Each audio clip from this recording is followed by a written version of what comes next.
But I went from having confidence and arrogance to having faith. And faith is the opposite of fear. And that created this fearless approach that I have. I think very three-dimensionally. I don't think in the black and white lines that I've been programmed to think in. And I think in full color. So when I talk, I have to describe a thought in 5 ways. You know, we enjoy food that has multiple seasoning in it. We enjoy music that has multiple instruments. So when I talk, it's not a rant, it's a symphony of ideas. And when you collect them, you say, oh, these are all these things that connect. Yeah, you know, I just tell the truth. And telling the truth is crazy in a world full of lies. That's simply it. So now let's take like where there's, you know, people who have, issues with me as Kanye West, so they classify, you know, my motivational speeches as like rants and things like this. Like, why is he saying that? Why is he doing that? Blah, blah, blah. Well, I've reached a point in my life where my Truman Show boat has hit the painting. And I've got to a point that Michael Jackson did not break down. I have reached the glass ceiling. As a creative person, as a celebrity. When I say that, it means I want to do product. I am a product person, not just clothing, but water bottle design, architecture, everything, you know, that you could, you know, think about. And I've been at it for 10 years. And I look around, I say, wait a second, there's no one around here in this space that looks like me. And if they are, they're quiet as So that means, wait a second, now we're seriously like in a civil rights movement. Like people used to joke about, do you remember our South Park photo? Yeah, I do. Remember how funny that was? Do you think there would be a Givenchy in the hood if it wasn't for that South Park photo? Yeah. So many people are just so obvious. They don't even realize that when they box me in or try to verbally put me in some type of box or put Donda in a box, that they're really showing their level of ignorance. They're putting themselves in a box. And you know, people can write all they want, but what are people doing? And if there's anybody that's out there doing, they know how hard it is to actually do. And I'm like a motivation of the doers. If everything I did failed, which it doesn't, it actually succeeds, but if everything I did failed, just the fact that I'm willing to fail is an inspiration. People are so scared to lose that they don't even try. Like one thing that people can't say is they can't say, I'm not trying. And I'm not trying my hardest and I'm not trying to do it the best way that I know how with what little information I get. So when I compare myself to Steve Jobs or Walt Disney, Howard Hughes, David Stern, Michelangelo, Da Vinci, Jesus, or whatever it is, I'm saying these are my heroes. These are people that I look up to. This is the type of impact I want to make on the earth. If I can make this type of impact up to this point, what can I do if you call Bob Iger and say, yo, give him a shot? If you call Oprah and say, yo, back this kid. His parents were educators. He wants to educate. He wants to look at curriculums and say, how do we simplify that? Exactly what I did in music, I want to apply to product. I want to apply to education. This is what my company, Donda, is about. I can rap all I want, but without that Rockefeller chain and Damon giving me that Rockefeller chain and without getting a record deal, I don't care how many beats I sold to whoever, I couldn't have made it to the point to make Jesus Walks. And now, even as a celebrity, blah, blah, blah, I've reached a ceiling. And the way paparazzi talk to me and my family is disrespectful also. You know what I'm saying? We bring something of joy to the world. When people hear my music, they have a good time. And I should be respected as such when I walk down the street. Don't ask me a question about something you saw in the tabloids. Don't try to antagonize me, because you know what? It's not safe for you in this zoo. You know, never think that I'm not from Chicago for 1 second.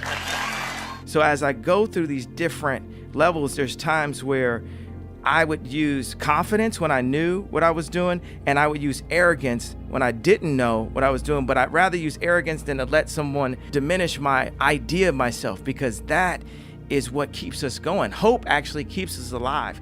But I went from having confidence and arrogance to having faith. And faith is the opposite of fear. And that created this fearless approach that I have. And that's what now has made me the fearless leader that I am, that I've like crystallized into the leader that my mom always knew I would be when kids followed me in preschool, the leader that people saw when we changed the sound of music, the leader when we changed the sneaker industry, the leader in what we're doing with farming and with shelters.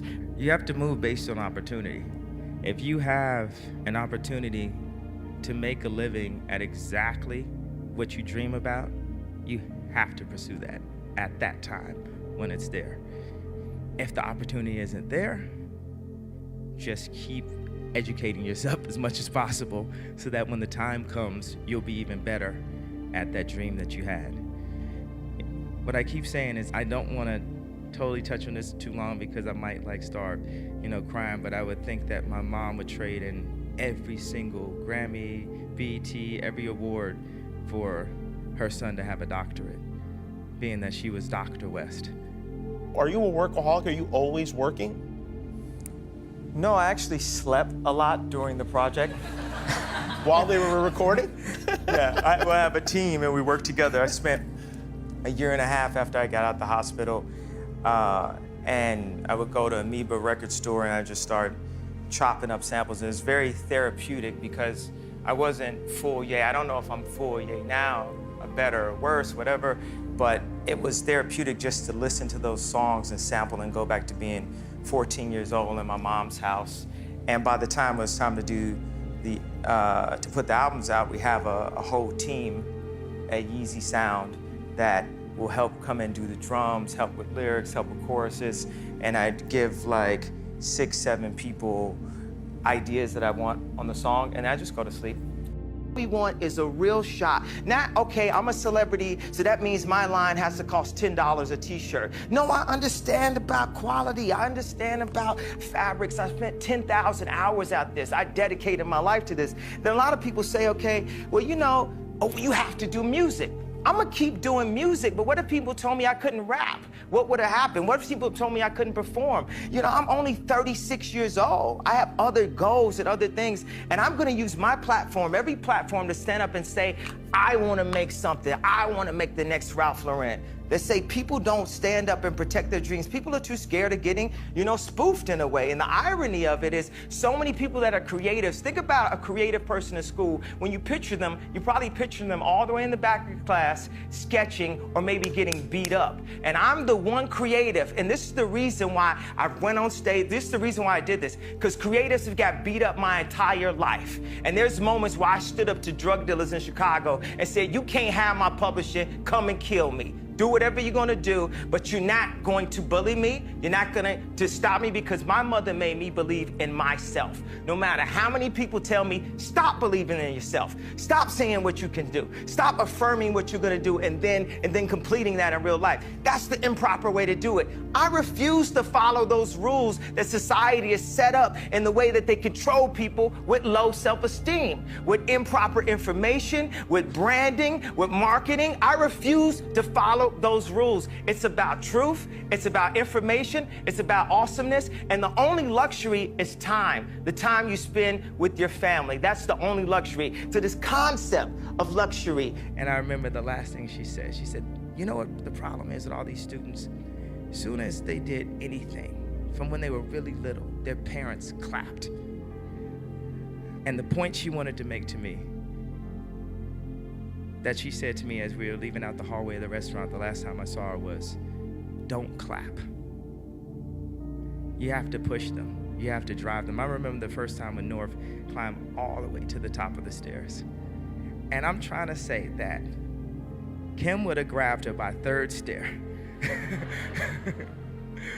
But she felt like she had to impress me and be more dynamic, or hit the highest point that she had ever hit in her life. And Louise was really hard and difficult with the students, but I felt like when you like Celine, when you like McQueen, all these things that have inspired us, I'm just talking directly about fashion, it's because there were people that pushed that hard. And not to defend myself, but just to take this opportunity, because I have the mic. It's not someone else's mic. It's my mic. I can talk right now. I feel a responsibility to push in the world. I feel a responsibility in my position to be like, this is some bullshit. Am I the only one here that's not crazy? Am I the only one here that's not afraid of losing their Samsung deal right now?